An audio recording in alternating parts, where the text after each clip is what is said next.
എല്ലായിടങ്ങളിലും അങ്ങനെയാണെങ്കിൽ, അതായത് ഈ നിസ്കാരത്തിനായാലും ഒക്കെ പള്ളികളിലും സ്ത്രീകൾക്ക് ഒരേപോലെ ഒരേ സമയത്ത് കയറാനൊക്കെയുള്ള അനുമതി, അങ്ങനെ ഒരു പുരോഗമനപരമായ ഒരു ചിന്തയിലേക്ക് നമ്മൾ പോകേണ്ടത്. ചർച്ച ചെയ്തുകൊണ്ടിരിക്കുന്ന വിഷയം അല്ല, ഈ വിഷയം കൂടി ചർച്ച ചെയ്യാമല്ലോ. ആ വിഷയം ആരാപ്പ പറഞ്ഞത്? അല്ല, അടിപൊളി.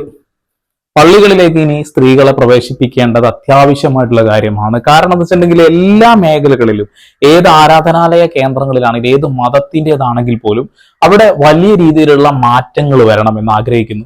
ഇപ്പോൾ മേൽമുണ്ട്, മേൽ വസ്ത്രം ധരിച്ചുകൊണ്ട് പുരുഷന്മാർ അമ്പലത്തിൽ കയറേണ്ട ആവശ്യമില്ല, പകരം വസ്ത്രം ധരിച്ചുകൊള്ളൂ എന്നുള്ള ഒരു കാര്യം വലിയ രീതിയിൽ ചർച്ച ചെയ്യപ്പെട്ടിട്ടുണ്ട്. പല അമ്പലങ്ങളിൽ നിർബന്ധമായിട്ടുള്ള ഒരു കാര്യമാണ്, എന്നാൽ ചില അമ്പലങ്ങളിൽ അത്ര നിർബന്ധമായിട്ടുള്ള ഒരു കാര്യവുമല്ല എന്നുള്ളതാണ്, അല്ലെ? ചില അമ്പലങ്ങളിൽ പോകുന്ന സമയത്ത് ചുരിദാർ ഇട്ട സ്ത്രീകൾക്ക് കയറാൻ കഴിയില്ല. പത്മനാഭസ്വാമി ക്ഷേത്രത്തിലേക്കൊക്കെ ആണെങ്കിൽ അഡീഷണൽ ഒരു മുണ്ട് അതിന്റെ മുകളിലൂടെ ചുറ്റണം എന്നുള്ള ഒരു കാര്യങ്ങളൊക്കെ ഉണ്ട്. അപ്പൊ ഓരോ ക്ഷേത്രങ്ങൾക്കും ഓരോ ആചാരങ്ങളാണ്. അപ്പൊ അത്തരം ആചാരങ്ങൾ മാറ്റി എഴുതപ്പെടണം എന്ന് ആഗ്രഹിക്കുന്നു, കാലത്തിനനുസരിച്ച് മാറ്റണം എന്ന് ആഗ്രഹിക്കുന്നു. അതിനർത്ഥം എന്താ വെച്ചിട്ടുണ്ടെങ്കിൽ ഇവിടെയുള്ള വിശ്വാസങ്ങളൊക്കെ നമുക്ക് എങ്ങനെ ആയാലും മാറ്റി എഴുതാൻ പറ്റും എന്നുള്ളതാണ്. പക്ഷെ ഇസ്ലാം മതവിശ്വാസ പ്രകാരം ഒരു സ്ത്രീക്ക് പുരുഷന്മാരുടെ ഇടയിൽ നിന്ന് നിസ്കരിക്കാൻ, അതായത് പള്ളിയിൽ വന്ന് നിസ്കരിക്കാൻ യാതൊരു തരത്തിലുള്ള റൈറ്റും ഇല്ല. അത് ആ മതത്തിന്റെ മാത്രമായിട്ടൊരു കാര്യമാണ്. പക്ഷെ സുജയ പാർവതിക്ക് എങ്ങനെയെങ്കിലും ഈ ഒരു കാര്യത്തിൽ മുസ്ലിങ്ങളുടെ നെഞ്ചത്തോട്ടും കൂടി ഒന്ന് കയറണമെന്ന ആഗ്രഹമാണ്. ഇപ്പൊ ജാമിദ ടീച്ചർ എന്ന് പറയുന്ന ഒരു സ്ത്രീ ഉണ്ടല്ലോ, അതായത് അവർക്ക് നിസ്കരിക്കണം പുരുഷന്മാരുടെ കൂടെ എന്നൊക്കെ പറഞ്ഞുകൊണ്ട് ആ മതം പഠിപ്പിക്കാത്ത കാര്യങ്ങൾ, ആ മതത്തിൽ ഒരിക്കലും ചെയ്യാൻ പാടില്ല എന്ന് പറയുന്ന കാര്യങ്ങൾ മാത്രം ചെയ്യണമെന്ന് ആഗ്രഹിച്ചുകൊണ്ടുള്ള ഒരു സ്ത്രീയാണ് അവർ. ഒരിക്കലും ആ മതത്തിന് അവർക്ക് വിശ്വാസമില്ല, നിരീശ്വരവാദിയാണ്. എന്നാലോ അതിനെ ചവിട്ടി താഴ്ത്തണം എന്ന ആഗ്രഹം കൊണ്ടും മുസ്ലിം സ്ത്രീകൾ പള്ളിയിൽ പോയി നിസ്കരിക്കണം എന്ന ആഹ്വാനം ചെയ്തൊരു സ്ത്രീയാണ് അവര്, അല്ലെ? അതൊക്കെ വലിയ രീതിയിൽ ചർച്ച ചെയ്യപ്പെട്ടതാണ്. ഇപ്പൊ സുജയ പറയുന്നു ഇത്തരം ഒരു കാര്യം കൂടി, എല്ലാ മതങ്ങളിലും മാറ്റങ്ങൾ വരണം. ഇവിടെ ഇപ്പോ മുസ്ലിം മതവുമായി ബന്ധപ്പെട്ടൊരു കാര്യമല്ല ചർച്ച ചെയ്യുന്നത്, എന്നിട്ട് പോലും അവരുടെ വായിൽ നിന്ന് വന്ന വാക്കാണത്. തുടർന്ന് കേൾക്കാം. ഞാൻ പറഞ്ഞതാണ് താങ്കളോട്, താങ്കൾ ഇത്രയും പുരോഗമനപരമായി ചിന്തിക്കുന്ന ഒരാളായതുകൊണ്ട് ആ വിഷയത്തിൽ അഭിപ്രായം കൂടി അറിയാൻ. സ്വാമി സച്ചിദാനന്ദം പറഞ്ഞ മുഖ്യമന്ത്രി പറഞ്ഞ വിഷയമല്ലേ? അല്ല, അത് എനിക്ക് മനസ്സിലായി. താങ്കൾ പക്ഷെ പറഞ്ഞു വന്നപ്പോൾ ഹിന്ദു മതത്തിൽ മാത്രം ഒട്ടും പുരോഗമനമില്ലാത്ത ഏറ്റവും കൂടുതൽ പുരോഗമനം ഉണ്ടായത് അത് താങ്കൾ പക്ഷെ പറഞ്ഞില്ലല്ലോ. താങ്കൾ പറഞ്ഞു വന്ന് ക്ലോസ് ചെയ്യാൻ ശ്രമിച്ചത് എങ്ങനെയാണ്? ഇതൊക്കെ മാറ്റിമറിക്കേണ്ടതാണ്, മാറ്റിമറിക്കേണ്ടതാണ്. അവകാശം ഏറ്റെടുക്കുക. ഞാനൊരു ഹിന്ദു അല്ലേ ആ അർത്ഥത്തിൽ? ഹിന്ദു ആണെങ്കിൽ ഹിന്ദു വിശ്വാസങ്ങളെ മാനിക്കുന്ന, താങ്കൾ പറഞ്ഞല്ലോ ഷർട്ട് കൊണ്ട് അമ്പലത്തിൽ പോകാറില്ല എന്ന്. താങ്കൾ അവസാനം ക്ഷേത്രത്തിൽ പോകുന്നത് തന്നെ ഏറ്റവും കൂടുതൽ പോയത് അമ്മയുടെ കൂടെ നിർബന്ധപൂർവ്വം പോയതാണ്. അതെങ്ങനെ നിങ്ങൾക്ക് പറയാൻ പറ്റും? താങ്കൾ പറഞ്ഞത് എനിക്കറിയാം. ഞാൻ സത്യസന്ധമായ കാര്യമായി നിർബന്ധപൂർവം എന്നൊക്കെ നിങ്ങൾക്ക് എങ്ങനെ പറയാൻ പറ്റുന്നത്? അത് തികച്ചും വ്യക്തിപരമായിട്ടുള്ള കാര്യമാണ്. ഒരാൾക്ക് ഒരു മതത്തിൽ വിശ്വാസമുണ്ടെങ്കിൽ ആ മതപരമായിട്ട് രീതിയിൽ ജീവിക്കണം, വേണമെങ്കിൽ വേണം, അല്ലെങ്കിൽ അല്ല. അത് അയാളുടെ തീരുമാനമാണ്, അല്ലെ? ഇപ്പൊ ഹിന്ദുവായി ജനിച്ച ഒരു ആളുടെ ഒരു പ്രത്യേകത ഞാൻ പറഞ്ഞുതരാം. ഒരിക്കലും അമ്പലത്തിൽ പോകാൻ ഒരു നിർബന്ധവും, വേണമെങ്കിൽ ചെയ്താൽ മതി. എന്നാൽ ഇസ്ലാം മതവിശ്വാസ പ്രകാരം അങ്ങനെയല്ല, നിർബന്ധമായി പള്ളിയിൽ പോകണം എന്നൊരു കാര്യമുണ്ട്. എന്നാൽ പല ആളുകൾ അത് ചെയ്യും, പല ആളുകൾ ചെയ്യില്ല. പക്ഷെ സ്ത്രീകൾ ഒരിക്കലും പള്ളിയിൽ കയറാൻ പാടില്ല. പുരുഷന്മാരുടെ കൂടെ ഇരുന്നിട്ടാണ് യാത്രാവേളകളിൽ നിസ്കരിക്കാൻ അവർക്ക് പള്ളികളിൽ പ്രത്യേക സൗകര്യങ്ങളൊക്കെ ഉണ്ട്. അത് വേറെ കാര്യമാണ്, അതൊന്നും സുജയ കാണുന്നില്ല. ഇവർ പറഞ്ഞിട്ടുണ്ടെങ്കിൽ എല്ലാത്തിലും മാറ്റങ്ങൾ വരണ്ടേ എന്നാണ്. അങ്ങനെയെങ്കിൽ ഈ എടപ്പാളോട്ടത്തെ കുറിച്ച് സുജയ്ക്ക് അറിയുമെന്ന് വിചാരിക്കുന്നു. ഈ എടപ്പാളോട്ടം ഉണ്ടാവാനുള്ള കാരണം എന്ന് വെച്ചിട്ടുണ്ടെങ്കിൽ സുപ്രീം കോടതി വിധി പ്രകാരം ശബരിമലയിലേക്ക് സ്ത്രീ പ്രവേശനം ചെയ്യാം. ഇവർ ഈ സുപ്രീം കോടതി പറയുന്ന മറ്റുള്ള ചില കാര്യങ്ങൾക്കൊക്കെ വലിയ പ്രാധാന്യം നൽകും. പക്ഷെ സുപ്രീം കോടതിയിൽ പറഞ്ഞതാണ് ശബരിമലയിൽ കയറാൻ സ്ത്രീകൾക്ക് പ്രവേശനം കൊടുക്കാം എന്നുള്ളത്. പക്ഷെ അതിനെ എതിർത്തുകൊണ്ടാണ് എടപ്പാളോട്ടം പോലും ഉണ്ടായിട്ടുള്ളത്, അല്ലെ? അപ്പോ അതിനെ ഒന്നും പുരോഗമനമായിട്ട് ഇവർ കാണുന്നില്ല. പുരോഗമനം എന്ന് പറയുന്നത് പുരുഷന്മാർ അമ്പലത്തിൽ പോകുമ്പോൾ മേൽവസ്ത്രം ധരിക്കാം എന്നുള്ള ഒരു കാര്യം സ്വാമി പറഞ്ഞപ്പോ അത് പുരോഗമനവൽക്കരിക്കുന്നുണ്ടല്ലോ, അത് തെറ്റാണെന്നാ പറയുന്നത്. നല്ല അടിപൊളിയാണ്. മറ്റുള്ള ആളുകളുടെ മതത്തിലെ വിശ്വാസങ്ങളെ പോലും തകർക്കാനാണ് സുജയ ശ്രമിച്ചത് എന്നുള്ളതാണ്. എല്ലായിടങ്ങളിലും പുരോഗമനം. ശബരിമലയിൽ പോകുന്ന സമയത്ത് എനിക്ക് വളരെ താല്പര്യമുള്ള ഒരു ക്ഷേത്രമാണ് ശബരിമല. അവിടെ ദർശനത്തിന് പോകുന്ന സമയത്ത് ട്രൗസർ ഇട്ട് വരുന്ന അയ്യപ്പന്മാരെ കണ്ടൂടെ? അവിടെ എന്താ പ്രശ്നം? അവിടെ ഈ ചക്രം പ്രവർത്തിക്കുന്നില്ലേ? അവിടെ നിങ്ങൾക്ക് ക്ഷേത്രത്തിലേക്ക് വരുമ്പോൾ വസ്ത്രങ്ങൾ അണിഞ്ഞു വരുന്ന കറുപ്പ് വസ്ത്രവും ഇഷ്ടമുള്ള വസ്ത്രവും, കറുപ്പ് വസ്ത്രമാണ് കൂടുതൽ ധരിക്കുന്നതെങ്കിൽ ഏത് വസ്ത്രവും ധരിച്ച് അവിടെ വരാം. പോലീസുകാരെ നിൽക്കുന്നത് മറ്റൊരു വേഷത്തിലാണ്. അതൊക്കെ സ്വാഭാവികമായും അതൊക്കെ ഓരോ വിശ്വാസികളുടെ ചോയ്സായി മാറേണ്ടതാണ്. പക്ഷേ പ്രശ്നം നിർബന്ധമായിട്ട് അടിച്ചേൽപ്പിക്കുമ്പോഴാണ് ഇല്ലാതാവുന്നത്. ഇവിടെയാണ് അതിൻ്റെ പ്രശ്നം. നോക്കൂ, ഹിന്ദുമതത്തിലെ ഒരു അനാചാരത്തെക്കുറിച്ച് നമ്മൾ ചർച്ച ചെയ്യുന്നു. മുത്തലാഖിനെ കുറിച്ച് ചർച്ച ചെയ്യുമ്പോൾ നമ്മൾ സതിയെക്കുറിച്ച് സംസാരിക്കുന്നത് എങ്ങനെയാ? ഇവിടെ നമ്മൾ എന്താ സംസാരിക്കുന്നത്? ഇവിടെ അനാചാരങ്ങൾ എവിടെയാണെങ്കിലും അത് അവസാനിപ്പിക്കപ്പെടണം. അത് ശരി, അനാചാരങ്ങൾ എവിടെയാണെങ്കിൽ അത് ആക്രമിക്കപ്പെടണം, അത് തിരുത്തപ്പെടണം എന്നാണ് എന്റെ പോയിന്റ് എന്ന് പറയുന്നത്. അതായത് പള്ളിയിൽ മുസ്ലിം സ്ത്രീകൾ എന്താ ചെയ്യണം? നിസ്കരിക്കാൻ വേണ്ടിയിട്ട് ഈ പുരുഷന്മാരുടെ കൂടെ പോയിരിക്കണം എന്നാണോ? അല്ലെങ്കിൽ ഇതൊക്കെ അറിയാഞ്ഞിട്ടാണോ ഈ ഒരു സ്ത്രീകൾക്ക് നിസ്കരിക്കാനുള്ള ഒരു സംവിധാനം പള്ളിയിലുണ്ട്, അതൊരു വേറൊരു ഭാഗത്ത് അതിനുവേണ്ടി ക്രമീകരിച്ചിട്ടുണ്ട്, അത് അതേപോലെ ചെയ്യുന്നുണ്ടല്ലോ, പിന്നെ എന്താ പ്രശ്നം? അങ്ങനെയെങ്കിൽ നിങ്ങൾ എന്തുകൊണ്ട് ഈ ഒരു ശബരിമല വിഷയത്തിൽ സുപ്രീം കോടതി വിധിയെ നിങ്ങൾ എതിർത്ത് സംസാരിച്ചു? ചോദ്യമല്ലേ അത്? സ്ത്രീകൾക്ക് എല്ലാവർക്കും അവിടെ പ്രവേശിക്കാനുള്ള ഒരു അവകാശം കിട്ടിയിട്ട് അത് തകർക്കാൻ ശ്രമിച്ച BJPയുടെ കൂടെ നിന്ന ആളല്ലേ നിങ്ങൾ? അത്രേ ഉള്ളൂ. അപ്പൊ ബുദ്ധിയില്ല, ബുദ്ധിശൂന്യമായിട്ടുള്ള ഓരോ കാര്യങ്ങൾ പറഞ്ഞുകൊണ്ടിരിക്കുന്നത്. ഈയിടെ ആരെങ്കിലും ഒക്കെ ശബരിമല പോയിട്ടുണ്ടോ നമുക്ക് അറിയില്ല. കാരണം അതൊക്കെ ഒരു ടൈമിൽ വലിയ ഒരു പ്രശ്നമായി നിന്നു എന്നുള്ളത്. അത് അവരുടെ ഒരു വോട്ടിംഗ് ബാങ്കിങ്ങിന് വേണ്ടി ചെയ്തൊരു പരിപാടിയാണ്. പക്ഷെ അത് അവസാനിച്ചു അല്ലെ? ഇപ്പൊ എനിക്ക് വേണമെങ്കിൽ ഈ വസ്ത്രം ധരിച്ചുകൊണ്ട് ഒരു അമ്പലത്തിൽ പോകാൻ കഴിയുമോ? കഴിയില്ല. പല അമ്പലങ്ങളിൽ മേൽ വസ്ത്രം ധരിക്കാതെ വേണം കയറാൻ. അതിന് സ്വാമി പറഞ്ഞൊരു കാര്യം എന്ന് വെച്ചിട്ടുണ്ടെങ്കിൽ, പണ്ട് കാലങ്ങളിൽ ബ്രാഹ്മണനാണോ ആ വരുന്നതെന്ന് അറിയാൻ വേണ്ടി മാത്രം കണ്ടെത്തിയൊരു സാധനമാണ്. കാരണം അവർക്കൊരു പ്രത്യേക കാറ്റഗറിയാണ്, അവർക്ക് ഒന്നും കൂടി ഒരു ഇത് കൂടുതൽ കിട്ടും അല്ലെ? അതാണ് ആ ഒരു പ്രയോറിറ്റിക്ക് വേണ്ടിയിട്ടാണ് അന്നത് ചെയ്തത്. ഇന്നതിന്റെ ആവശ്യമില്ല. കാരണം എല്ലാവരും തുല്യരായിക്കൊണ്ടിരിക്കുകയാണ്, എല്ലാവരും തുല്യത തന്നെയാണ്. എന്നാൽ മതത്തിന്റെ കണ്ണിൽ കാണുമ്പോഴും ജാതിയുടെ കണ്ണിൽ കാണുമ്പോഴും ഉണ്ടാവുന്ന ചില പ്രശ്നങ്ങളുള്ളൂ. മനുഷ്യരായി കണ്ടാൽ എല്ലാ പ്രശ്നങ്ങളും അവസാനിക്കും അല്ലെ? ശബരിമല വിഷയത്തിൽ എടുക്കാത്തൊരു നിലപാട് നിങ്ങൾ പള്ളി കാര്യത്തിൽ ഇടപെട്ടിട്ട് പറയല്ല സുജയെ. എന്താണ് നമ്മളിപ്പോ പുരോഗമനം എന്ന് വിഷയം എന്താ ചർച്ച ചെയ്തുകൊണ്ടിരിക്കുന്നത്? ഈ വിഷയമാണ്. ഇനി മുത്തലാഖ് വരുമ്പോഴും നമ്മൾ എന്താണ് വഖഫിന്റെ വിഷയം വരുമ്പോഴും നമ്മൾ ആ വിഷയമാണ് ചർച്ച ചെയ്യുക. നിങ്ങൾ അങ്ങനെയാണ് മറ്റൊരു ഒരു കമ്മ്യൂണിറ്റിയെ കുറിച്ച് അവിടെ ചർച്ച ചെയ്യുക? അത് തന്നെ നിങ്ങളുടെ ഉള്ളിൽ ഈ വിഷയം ചർച്ച ചെയ്യരുതെന്നുള്ളൊരു ശാഠ്യമല്ലേ? തീർച്ചയായിട്ടും. അവർക്ക് ഈ ചർച്ചയിൽ വന്നിരിക്കുമ്പോൾ BJPക്ക് കാണുമ്പോൾ ഒരു പ്രത്യേക സ്നേഹം തോന്നണം, അതിനു വേണ്ടിയിട്ടാ. പക്ഷെ ശോഭാ സുരേന്ദ്രൻ, ശശികല ടീച്ചർ, VK ബൈജു, ലക്ഷ്മി, ഇവരൊക്കെ BJPയുടെ മെയിൻ ആളുകളൊക്കെ കൃത്യമായി പറഞ്ഞിട്ട് സുജയയെ വിശ്വസിക്കരുത്, അവർ നമ്മളെ പറ്റിക്കുകയാണ്, അവർ യഥാർത്ഥത്തിൽ കമ്മ്യൂണിസ്റ്റ് ആണെന്നാ പറയുന്നത്. അതെന്താന്ന് എനിക്കറിയില്ല. ചില വാക്കുകൾ കേൾക്കുമ്പോൾ ആ തീവ്ര കമ്മ്യൂണിസം ഉണ്ടാവില്ലേ, അതായത് നിരീശ്വരവാദം എന്നുള്ള സാധനം, അത് ഇവരെ കയ്യിലുണ്ടോ എന്നൊരു ഡൗട്ട് എനിക്ക് തോന്നാറുണ്ട് പലപ്പോഴായിട്ട്. ഒരു വിശ്വാസിയാണെന്നുണ്ടെങ്കിൽ ഈ ഒരു കാര്യത്തിൽ ശരിയാണോ, പുരുഷന്മാർ എന്തിനാണ് ഈ മേൽവസ്ത്രം അഴിച്ചുകൊണ്ട് ഈ അമ്പലത്തിൽ കയറുന്നത്, അത് അവസാനിപ്പിക്കേണ്ടേ എന്ന് തോന്നുന്നില്ല. എന്ത് തെറ്റുള്ളത്? അത് കൃത്യമായിട്ടുള്ള ഒരു കാര്യവും പറഞ്ഞു തരുന്നു. ബ്രാഹ്മണനാണോ തൊഴാൻ വരുന്നത് എന്ന് മനസ്സിലാക്കാൻ വേണ്ടിയിട്ടുള്ള കാര്യമായിരുന്നു എന്നാ പറയുന്നത്. സാധാരണക്കാരന് പൂണൂലല്ലോ. അപ്പൊ അതിനെയാണ് ഈ ഒരു രീതിയിലേക്ക് എന്റെ സുജയ ചേച്ചിയെ നിങ്ങൾ മാറ്റിയത്. കൊള്ളാം. നമ്മളിപ്പോ ഒരു വിഷയത്തെക്കുറിച്ച് സംസാരിക്കുകയാണ്. ആ വിഷയത്തിലെ ഒരു അനാചാരത്തെക്കുറിച്ച് സംസാരിക്കുമ്പോൾ നമ്മൾ അതുമായിട്ട് ഒട്ടും ബന്ധമില്ലാത്ത മറ്റൊരു വിഷയം ചോദിക്കുന്നു. അല്ല, അനാചാരം എന്ന് പറയുന്നത് എവിടെയാണ് ബന്ധപ്പെട്ടുകൊണ്ട് ഏത് മതത്തിൽ ആ അനാചാരം ഒന്ന് ചൂണ്ടിക്കാണിക്കും? വസ്ത്രവുമായി ബന്ധപ്പെട്ടുള്ള അനാചാരം എന്ന് പറയുന്നത് താങ്കൾ ഇപ്പോൾ പറയുന്നത് ഈ തരത്തിൽ ഷർട്ടിടാതെ പോയാൽ ഷർട്ടിട്ട് പോയുള്ള ദർശനമാണ് യഥാർത്ഥത്തിൽ നല്ലത്.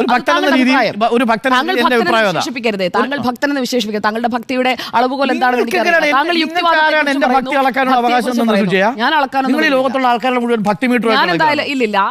ഈ BJPക്കാരുടെ പ്രത്യേകതയാണ്. മറ്റുള്ള ഒരാൾ ഇപ്പൊ ഒരു കമ്മ്യൂണിസ്റ്റുകാരനായിട്ടുള്ള ഞാനൊരു അമ്പലത്തിൽ പോയി എന്ന് വിചാരിക്കാം, പോയി കഴിഞ്ഞിട്ടുണ്ടെങ്കിൽ അത് കപടമായിട്ടുള്ള വിശ്വാസമായിട്ടാന്ന് പറയും.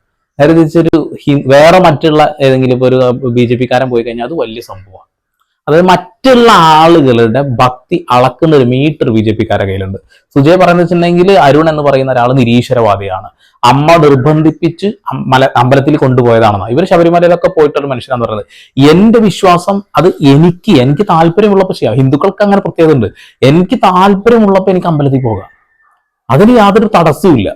പക്ഷെ നീ വിശ്വാസിയല്ല എന്ന് പറയാൻ മറ്റൊരാൾക്ക് എന്ത് അവകാശം, എന്ത് അധികാരമാണുള്ളത്? ഞാൻ നിരന്തരം കുറിയിട്ട് നടന്നാലേ ഹിന്ദു ആവുമെന്ന് നിർബന്ധമൊന്നുമില്ലല്ലോ. അപ്പൊ അങ്ങനെ ഒരു പൊട്ടത്തരം സുജയുടെ കയ്യിലുണ്ട്. അതൊരു നല്ല കിഡിലെ മറുപടി ആയിട്ടാ കൊടുത്തത്.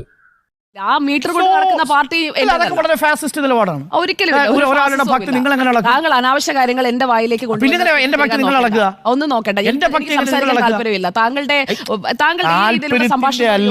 നിങ്ങളാണ് പറഞ്ഞത് എന്റെ ഭക്തി നിർബന്ധപൂർവ്വമാണ്, എന്റെ ഭക്തി ഇതാണ്, പുരോഗമനപരമാണ്. ഞാൻ പ്രേക്ഷകരോട് പറയുകയാണ്, പുരോഗമനപരമാണ് എന്നുള്ള ഞാൻ നിലപാട് എടുത്തപ്പോൾ തന്നെ അതെങ്ങനെയാണ് പുരോഗമനപരം എന്ന് പറയുന്നത് എന്ന് പറഞ്ഞ് എന്റെ അഭിപ്രായം മറ്റൊന്നാക്കി സ്ഥാപിക്കാൻ ആദ്യം ശ്രമിച്ചത് താങ്കളല്ലേ? ഞാൻ പറഞ്ഞത് വസ്തുതാപരമായിട്ടല്ലേ? ഞാൻ വസ്തുതാപരമായി എല്ലാ മതങ്ങളെക്കുറിച്ചും ചർച്ച ചെയ്യാൻ കഴിയണം. അതാണ് പുരോഗമനം. എല്ലാ മതങ്ങളെക്കുറിച്ചും എല്ലാ മതങ്ങളിലും പുരോഗമനം വരണം. എല്ലാ മതങ്ങളിലും പുരോഗമനം വരണം. എല്ലാ മതങ്ങളിലും പുരോഗമനം വരണം. സ്വാമി സച്ചിദാനന്ദ എല്ലാ മതങ്ങളിലും പുരോഗമനം വരണം എന്ന് പറയുമ്പോൾ ഹിന്ദു മതം പോലെയാണോ ഇസ്ലാം മതം? കൃത്യമായിട്ടും അവരൊരു ഗ്രന്ഥം അതിന് വേണ്ടിയിട്ട് ഉപയോഗിക്കുന്നുണ്ട്. ഖുറാൻ എന്നാണ് ആ ഗ്രന്ഥത്തിന്റെ പേര് അല്ലെ? ആ ഗ്രന്ഥവുമായി ബന്ധപ്പെട്ടുകൊണ്ടാണ് അവരുടെ മതം നിലനിൽക്കുന്നത്. അതേപോലെയാണോ ഹൈന്ദവ മതം? ഇവിടെ നമ്മൾ എഴുതി ചേർക്കപ്പെട്ട, നമ്മൾക്ക് എപ്പോഴെങ്കിലും മാറ്റി എഴുതാൻ കഴിയുന്ന ഒരു രീതിയിലാണ് ഹിന്ദു മതം മുന്നോട്ട് പോകുന്നത്. ഇതാ ഒരു ദേവസ്വം ബോർഡിന് ഒരു താല്പര്യം പറയുന്നു, അതായത് മേൽവസ്ത്രം അഴിക്കാതെ അമ്പലത്തിൽ വന്നോളൂ. ചില അമ്പലങ്ങളിൽ അത് ചെയ്യാം. അല്ലെ? ഇപ്പൊ ശബരിമല പോകുന്ന ആളുകൾ തന്നെ ഇപ്പൊ ചില ആളുകൾ ഫുൾ സ്ലീവ് ബ്ലാക്ക് ടീഷർട്ടൊക്കെ ഇട്ടിട്ട് ശബരിമല പോകും. അപ്പൊ അവിടെയും മാറ്റങ്ങൾ വന്നിട്ടുണ്ട്. ട്രൗസർ ഇട്ടിട്ട് ശബരിമല പോകുന്ന ആളുകളുണ്ട്, അല്ലെ? മാറ്റങ്ങളുണ്ട്. പിന്നെ ഒരു വലിയ മാറ്റം തന്നെയല്ലേ നിങ്ങൾക്ക് ആഗ്രഹിക്കുന്ന ഒരു പുരോഗമനം വേണമെന്നല്ലേ? ശബരിമലയിൽ സ്ത്രീ പ്രവേശനം വേണം എന്ന് പറഞ്ഞപ്പോ എതിർത്ത ആളല്ലേ നീ? അതപ്പൊ അതിന് പുരോഗമനം വേണ്ട. ഓക്കെ, സ്ത്രീകള് പള്ളിയിൽ കയറുന്നു. ഇനി വേറെ വളരെ ഗൗരവമായിട്ടുള്ള ഒരു പൊട്ടത്തരം സുജയ പറയുന്നുണ്ട്, അത് നിങ്ങൾ കേൾക്കുന്ന വേണം. ആയിരിക്കില്ല ഒരു ഭക്തനായിട്ടുള്ള ഒരു ശബരിമലയിൽ അയ്യപ്പൻ ഉണ്ടാവുക, അതായിരിക്കില്ല ഗുരുവിൽ ഉണ്ടാവുക. അതാണ് ആ വന്ദനം എന്ന് പറയുന്നത് അപരവിദ്വേഷത്തിൽ അധിഷ്ഠിതമാകുമ്പോൾ ആ ദൈവവും ഇറങ്ങിപ്പോകും, ആ മനസ്സിൽ നിന്ന് ഭക്തി ഇറങ്ങിപ്പോകും. അതാണ് അപര മനുഷ്യനെ, നിങ്ങൾ ഒരു മനുഷ്യനെ കുറിച്ച് സംസാരിക്കുമ്പോൾ അപ്പുറത്തെ മനുഷ്യനെ കുറിച്ച് ചിന്തിക്കൂ എന്ന് പറയലാണ്, അവനെ കുറിച്ച് ദ്രോഹിക്കൂ എന്ന് പറയലല്ല. അതാണ് ഭക്തി, അതാണ് വിശ്വാസം. അത് തന്നെയാണ് ശ്രീനാരായണ ഗുരു പറഞ്ഞത്. ആ ശ്രീനാരായണ ഗുരുവിനെയാണ് സനാതന ധർമ്മത്തിലേക്ക് വിളക്കി ചേർക്കാൻ ശ്രമിക്കുന്നുവെന്ന് മുഖ്യമന്ത്രി പറഞ്ഞത്. അതാണ് KPCC പ്രസിഡന്റ് പറഞ്ഞത്. അതിനെയാണ് കേരളത്തിലെ സമൂഹം ഇന്ന് ചർച്ച ചെയ്യുന്നത്. അതാണ് വിഷയം. ശ്രീനാരായണ ഗുരു ഒരു ജാതി, ഒരു മതം, ഒരു ദൈവം, മനുഷ്യൻ എന്ന് പറഞ്ഞ മനുഷ്യനാണ്. ഈഴവനായി ജനിച്ചതുകൊണ്ട് അയാൾ അതിൽ വിശ്വസിക്കുന്നില്ല. പക്ഷെ അദ്ദേഹത്തിനെ ഈ SNDP വക്താവാക്കി അവരുടെ ഒരു ഐക്കണാക്കി വെച്ച ആളുകളാണ് ഇപ്പൊ ഈ പറയുന്നത്. കുറെ എണ്ണുണ്ട് ഇവിടെ. എല്ലാതും മാറ്റി എഴുതപ്പെടുന്നുണ്ട്. മാറ്റി എഴുതപ്പെടേണ്ടതോ എവിടെ എഴുതപ്പെടുന്നുമില്ല. സുജയുടെ ആഗ്രഹം എന്താ വെച്ചിട്ടുണ്ടെങ്കിൽ എങ്ങനെയെങ്കിലും ഈ ഒരു കാര്യത്തിൽ ഇങ്ങനെ എന്തെങ്കിലുമൊക്കെ സംസാരിക്കുമ്പോൾ BJPക്കാർക്ക് അതൊരു ഭയങ്കര സന്തോഷം തോന്നണം. സുജയ നമുക്ക് വേണ്ടിയാണ് സംസാരിക്കുന്നത് എന്നുള്ളത്. അവർ പറയുന്നത് മുഴുവൻ വിഡ്ഢിത്തരാണ് താനും. ഒരു ബന്ധവുമില്ലാത്ത കാര്യങ്ങൾ ഈ കാര്യത്തിൽ പറയേണ്ട കാര്യമുണ്ടല്ലോ. ഇവിടെ ഇപ്പോൾ അമ്പലവുമായി ബന്ധപ്പെട്ടുള്ള കാര്യം പറയുമ്പോൾ പള്ളിയുമായി ബന്ധപ്പെടുത്തേണ്ട കാര്യമല്ലോ. എല്ലാ മതത്തിലും പുരോഗമനം വേണം എന്ന് നമുക്ക് വാശി പിടിക്കാൻ കഴിയുമോ? ആ മതപരമായ വിശ്വാസപ്രകാരം അത് തെറ്റാണ്. പൂർണ്ണമായിട്ടും അവരെ എഴുതപ്പെട്ടൊരു കാര്യമാണ്. ഹൈന്ദവ മതത്തിൽ എവിടെയാണ് അത് എഴുതപ്പെട്ടിട്ടുള്ളത്? അങ്ങനെ ഉണ്ടെങ്കിൽ അത് ചൂണ്ടിക്കാണിക്കുക. ഈ ഒരു കാര്യമാണ് ശരിക്കും സുജയോട് എനിക്കൊരു ഭയങ്കരമായിട്ട് ഒരു വെറുപ്പ് തോന്നിയത്. ഇതൊന്ന് കണ്ടോക്കെ. പറയൂ, ഏതു മതത്തിലാണ് മേൽവസ്ത്രം അഴിച്ച് ക്ഷേത്ര ദർശനവുമായി ബന്ധപ്പെട്ട വിഷയമുള്ളത്? നമുക്ക് ചർച്ച ചെയ്യാം. പറയൂ, ഏത് മതത്തിലാണ്? ഹജ്ജിന് പോകുമ്പോൾ പ്രത്യേക വസ്ത്രം ധരിച്ചാണോ പോകുന്നത്, അതോ താങ്കൾ കറുത്ത പാന്റും കറുത്ത ഷർട്ടും ഇട്ടാണോ പോകുന്നത്? മനസ്സിലായില്ല. ഹജ്ജ് നിർവഹിക്കാൻ പോകുമ്പോൾ പ്രത്യേക വസ്ത്രം ധരിച്ചു തന്നെയല്ലേ പോകുന്നത്? പറയുന്നത് ഇന്ത്യയിലെ കാര്യമാണോ സൗദിയിലെ കാര്യമാണോ? വിശ്വാസത്തിന്റെ കാര്യമാണല്ലോ താങ്കൾ പറഞ്ഞത്. സൗദിയിലെ കാര്യം. കേരളത്തിൽ നിന്ന് ഹജ്ജിന് പോകുന്നവരും എങ്ങനെയാണ്? അതിന് ഓരോന്നിനും നിഷ്കർഷയുണ്ട്. ആ നിഷ്കർഷ അനുസരിച്ചാണ്